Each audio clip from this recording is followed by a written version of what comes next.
കേരള, കർണാടക, ലക്ഷദ്വീപ് തീരങ്ങളിൽ അതിശക്തമായ കാറ്റിന് സാധ്യത. ജൂൺ 27, 28 തീയതികളിൽ മണിക്കൂറിൽ 60 കിലോമീറ്റർ വരെ വേഗതയിൽ കാറ്റ് വീശാം. മത്സ്യത്തൊഴിലാളികൾ ഈ മേഖലയിൽ മത്സ്യബന്ധനത്തിന് പോകരുതെന്ന് കാലാവസ്ഥാ വകുപ്പ് അറിയിച്ചു. തെക്കൻ തമിഴ്നാട് തീരം, ഗൾഫ് മാന്നാർ, കന്യാകുമാരി പ്രദേശം, വടക്കൻ ഒഡീഷ തീരം, വടക്കു പടിഞ്ഞാറൻ ബംഗാൾ ഉൾക്കടൽ, അതിനോട് ചേർന്ന വടക്ക് കിഴക്കൻ ബംഗാൾ ഉൾക്കടൽ എന്നിവിടങ്ങളിലും കാറ്റ് ശക്തി പ്രാപിക്കും. സംസ്ഥാനത്ത് ഇന്ന് ഒറ്റപ്പെട്ട സ്ഥലങ്ങളിൽ കനത്ത മഴയ്ക്ക് സാധ്യത. മലയോര മേഖലകളിലായിരിക്കും മഴ കൂടുതൽ ശക്തി പ്രാപിക്കുക.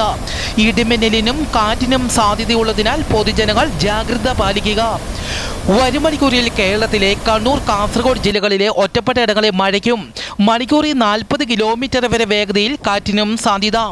ആലപ്പുഴ, കോട്ടയം, എറണാകുളം, കോഴിക്കോട് ജില്ലകളിലും നേരിയ മഴയ്ക്കും ഒറ്റപ്പെട്ട സ്ഥലങ്ങളിൽ ശക്തമായ കാറ്റിനും സാധ്യത. വെനസ്വേലയിലും ജപ്പാനിലും അതിശക്തമായ ഭൂകമ്പം. വെനസ്വേലയിൽ 7.2ഉം 7.5ഉം തീവ്രതയുള്ള ഇരട്ട ഭൂകമ്പം റിപ്പോർട്ട് ചെയ്തു. നിരവധി കെട്ടിടങ്ങൾ തകർന്നു. സുനാമി മുന്നറിയിപ്പ് നൽകി 1 ലക്ഷത്തോളം ജനങ്ങൾ മരിച്ചതായും റിപ്പോർട്ടുകൾ. രാജ്യത്തെ അടിയന്തരാവസ്ഥ പ്രഖ്യാപിച്ചു. ജപ്പാനിലും 7 തീവ്രതയുള്ള ഭൂകമ്പം റിപ്പോർട്ട് ചെയ്തു. സുനാമി മുന്നറിയിപ്പ് പുറപ്പെടുവിച്ചു. തീരപ്രദേശങ്ങളിൽ ജാഗ്രതാ നിർദ്ദേശം നൽകി.